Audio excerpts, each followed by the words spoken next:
Hello guys! Welcome to my YouTube channel, and for today's video gagawa tayo ng easy step kung paano mag-download ng TikTok video na walang watermark kagaya nito. Sabi nila, lahat daw ng maganda. Ayan.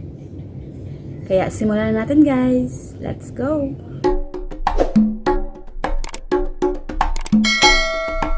So guys, hanapin natin yung TikTok application natin. Ayan.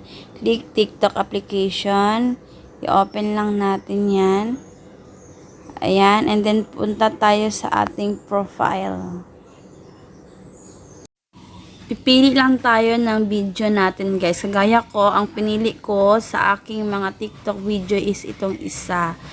Ayan. So, punta lang kayo sa tatlong dot. Then, click the copy link.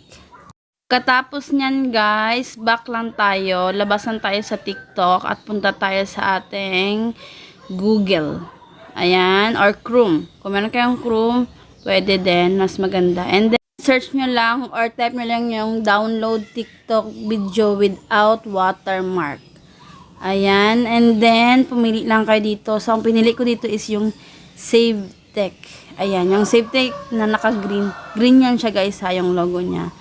And then, ayan, click nyo lang po. Medyo mahina yung signal natin for today's video. Ayan. Akin, gi-double tap ko talaga siya guys kasi nga mahina ang signal dito sa aming kabundukan. And then, ayan, here we go. Lumabas din siya. And then, press, and then paste. Ayan na, and then download. Download lang natin guys. And then, yan na lumabas na siya. So, ayan, download. Yung number 1 ang i-click natin dyan. Tapos, i-close nyo lang yung parang lumalabas na ad, guys. I-close nyo lang. And then, ayan, downloading file. And guys, once na na-download na siya, pwede natin siyang i-open. Ayan, tingnan natin, guys. So, ayan na yung na-download natin. So, pumunta na lang tayo sa gallery. So, back tayo. Alis tayo sa Google. And then, punta tayo sa ating gallery. Hanapin natin yung dinownload natin kung may watermark pa ba ni TikTok or wala na. So, ayan.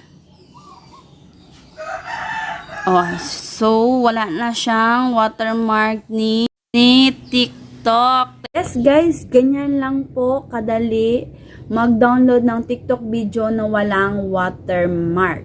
Na pwede nyo na rin niyang i-upload sa inyong mga reels. At guys, kung nagustuhan nyo ang aking video, please paki-like, share, and please subscribe my YouTube channel guys. And thank you so much. Bye!